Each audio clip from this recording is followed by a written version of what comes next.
Baik, Assalamualaikum warahmatullahi wabarakatuh. Perkenalkan, nama saya Raihan Deva Geralda dengan NIM 2109116038. Dan pada kesempatan kali ini, saya akan membahas sebuah topik tentang about technopreneurship. Dan di sini kita punya 4 poin pembahasan. Jadi yang pertama itu technopreneurship. Kemudian yang kedua adalah konsep bakar duit. Yang ketiga marketing mix, dan yang terakhir adalah business plan. Oke, tanpa berlama-lama kita langsung lanjut aja ke bagian pertama, yaitu technopreneurship. Dan di sini saya akan menjelaskan definisi, tujuan, dan juga implementasi dari technopreneurship ini. Oke. Dan yang pertama itu adalah definisi. Jadi technopreneurship ini adalah gabungan dari kata teknologi dan juga entrepreneurship atau kewirausahaan. Dan konsep ini mengacu pada pendekatan kewirausahaan yang berfokus pada pengembangan dan penerapan teknologi yang inovatif untuk menciptakan bisnis yang sukses.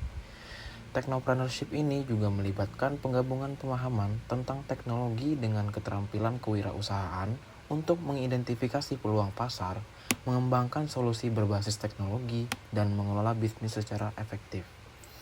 Dan menurut Posadas di tahun 2007, istilah technopreneurship dalam cakupan yang sangat luas itu adalah sebagai wirausaha di bidang teknologi yang mencakup teknologi semikonduktor sampai ke aksesoris komputer pribadi atau PC. Dan definisi lain menurut Hartono di tahun 2011 itu menyatakan bahwa technopreneurship adalah sebuah kolaborasi antara penerapan teknologi sebagai instrumen serta jiwa usaha mandiri sebagai kebutuhan. Dan dengan menjadi seorang teknopreneur, kita dapat turut berkontribusi meningkatkan taraf hidup masyarakat Indonesia dengan menghasilkan lapangan pekerjaan dan membangun perekonomian sekaligus teknologi di negara Kesatuan Republik Indonesia. Lalu untuk tujuan dari technopreneurship ini saya bagi menjadi 3. Jadi yang pertama itu technopreneurship membantu mengembangkan keterampilan kewirausahaan yang diperlukan untuk menciptakan dan mengelola bisnis yang berfokus pada teknologi. Dan technopreneurship ini juga mempelajari tentang pemahaman perkembangan teknologi terbaru dan menerapkannya ke dalam suatu kondisi untuk menciptakan solusi yang inovatif, serta membantu memahami aspek-aspek manajemen dan strategi yang relevan untuk mengelola bisnis teknologi yang sukses. Dan dengan mempelajari technopreneurship ini, kita sebagai individu itu dapat mempersiapkan diri untuk menjadi inovator dan pengusaha yang berhasil dalam era digital ini. Lalu untuk contohnya sendiri yaitu untuk implementasi. Jadi yang pertama, jika implementasi technopreneurship di dalam konteks sistem informasi itu melibatkan pengembangan dan penerapan solusi teknologi dalam sistem informasi juga. Jadi sebagai contoh itu adalah pengembangan aplikasi atau platform berbasis teknologi yang memecahkan masalah atau memenuhi kebutuhan pengguna dalam domain sistem informasi. Dan sebagai contoh ini adalah salah satu perusahaan startup yang menggunakan implementasi technopreneurship dalam sistem informasi. Jadi Gojek ini menyediakan platform teknologi yang menyatukan berbagai layanan seperti ojek online, pesan antar makanan, pembayaran digital, dan lain-lain. Dan melalui penggunaan teknologi yang inovatif, Gojek berhasil menciptakan ekosistem bisnis yang memberikan manfaat besar bagi pengguna dan juga mitra usahanya. Oke. Dan kita lanjut ke poin kedua, yaitu tentang konsep bakar duit. Dan di sini pengertian dan juga konsep dari bakar duit. Jadi, konsep bakar duit dalam dunia startup itu merujuk pada strategi pengeluaran dana dengan cepat dan besar untuk mempercepat pertumbuhan bisnis. Dalam konteks startup, bakar duit itu berarti menggunakan sejumlah besar modal dengan cepat untuk membangun skala, meningkatkan penetrasi pasar, atau mencapai keunggulan kompetitif yang lebih tinggi dalam waktu yang relatif singkat. Startup yang menerapkan konsep ini biasanya fokus pada pengeluaran yaitu pengeluaran modal untuk pemasaran, pengeluaran untuk pengembangan produk, dan juga merekrut talenta terbaik serta ekspansi ke lingkup pasar yang baru. Nah, sebagai contohnya itu adalah Tokopedia. Jadi Tokopedia ini merupakan platform e-commerce yang mengalokasikan dana dengan besar dan cepat untuk pemasaran, pengembangan teknologi, dan juga pertumbuhan bisnis mereka. Dan melalui strategi ini, Tokopedia itu menjadi berhasil mempercepat pertumbuhan dan menjadi salah satu perusahaan teknologi terkemuka di Indonesia. Dan kita bahas lagi poin selanjutnya teman-teman. Jadi kita udah sampai di poin marketing mix. Dan di sini saya juga menjelaskan tentang pengertian, tujuan dan contoh dari marketing mix. Nah, di sini adalah pengertian dan tujuan. Jadi konsep dari marketing mix ini ada 4. Yang pertama itu produk, kemudian harga, terus promosi, dan yang terakhir itu adalah tempat atau distribusi. Jadi, marketing mix adalah kombinasi strategis dari elemen-elemen yang saya sebutkan tadi, atau yang saya sekarang sedang tandain ini, yang ditentukan oleh perusahaan untuk mempengaruhi keputusan pembelian konsumen dan mencapai tujuan pemasaran mereka. Dan tujuan dari penerapan marketing mix ini adalah untuk mempengaruhi perilaku konsumen, meningkatkan penjualan, dan mencapai keunggulan kompetitif. Dengan menggunakan marketing mix secara efektif, perusahaan ini dapat meningkatkan kesadaran merek, membangun kepercayaan konsumen, dan menciptakan nilai tambah bagi pelanggan. Serta tujuan lain dari marketing mix ini adalah untuk meningkatkan pangsa pasar, memaksimalkan laba, dan membangun hubungan jangka panjang dengan para customer atau pelanggan. Oke, sebagai contoh itu ada perusahaan yang berusaha untuk mengembangkan strategi pemasaran yang terintegrasi untuk mempromosikan produk atau layanan mereka.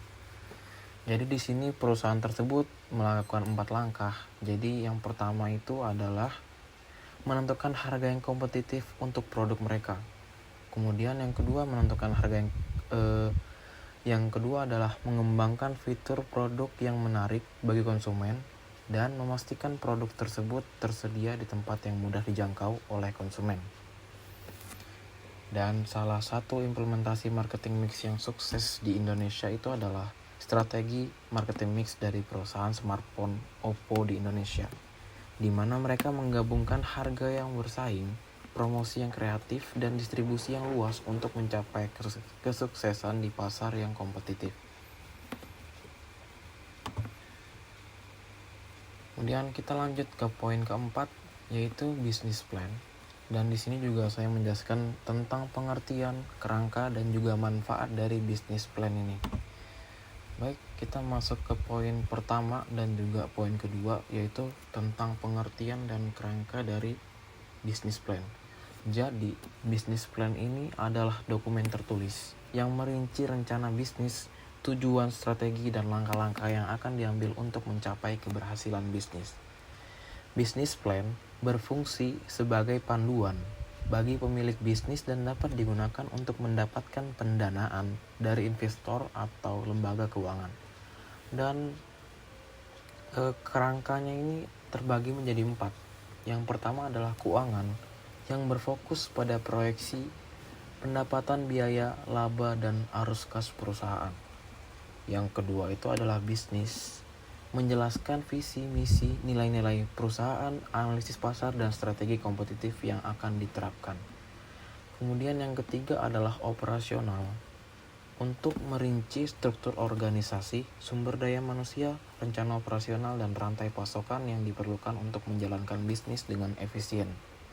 Dan yang terakhir adalah marketing.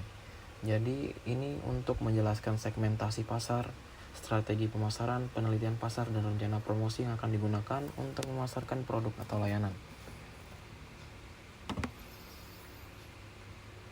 Nah, dan manfaat dari business plan sendiri ini bisa kita lihat di layar. Jadi yang pertama itu di sebelah kiri, yaitu membantu pemilik bisnis untuk memahami tujuan dan visi misi bisnis dengan lebih jelas. Kemudian menjelaskan panduan operasional dan strategis yang sangat terperinci. Kemudian lanjut, yaitu menjadi alat untuk mendapatkan pendanaan dari investor atau lembaga-lembaga keuangan yang ada. Dan selain dari 3 ini, bisnis plan juga dapat membantu mengidentifikasi kelemahan dan peluangan dalam rencana bisnis yang dapat diperbaiki atau dioptimalkan. Dan melalui bisnis plan yang terstruktur ini, pemilik bisnis dapat meminimalkan risiko, meningkatkan peluang kesuksesan, dan memperoleh pemahaman yang baik tentang kondisi pasar dan juga persaingan di sektor bisnis yang mereka masuki. Oke. Dan di sini saya akan sharing sedikit mengenai apa yang saya peroleh saat mempelajari Technopreneurship di semester 4 ini. Jadi di sini ada 3 poin yang saya dapat selama saya mempelajari Technopreneurship. Jadi yang pertama itu di sebelah kiri, yaitu hal basic mengenai tekno. Jadi saya itu mendapat pengetahuan tentang hal basic mengenai tekno, ya berupa seperti apa itu tekno, apa tujuannya, manfaatnya gimana, serta contohnya, dan juga tips dan trik untuk menjadi seorang technopreneurship yang baik. Kemudian yang kedua itu saya juga mempelajari mengenai hal-hal di dalam dunia bisnis, dimulai dari bagaimana kita melakukan perencanaan bisnis, bagaimana kita dapat melakukan dan membuat bisnis plan sendiri, dan apa saja manfaat dari bisnis tersebut. Dan yang terakhir adalah konsep-konsep bisnis yang sering digunakan oleh perusahaan-perusahaan startup hingga perusahaan besar, dan juga trik-trik marketing yang mereka gunakan secara lengkap dan juga implementasinya, walaupun tidak semua itu diimplementasikan. Dan kita sudah sampai di penghujung materi, dan saya Raihan Deva Geralda pamit undur diri. Sekian, dan jika ada salah saya mohon maaf. Saya tutup. Assalamualaikum warahmatullahi wabarakatuh. Thank you.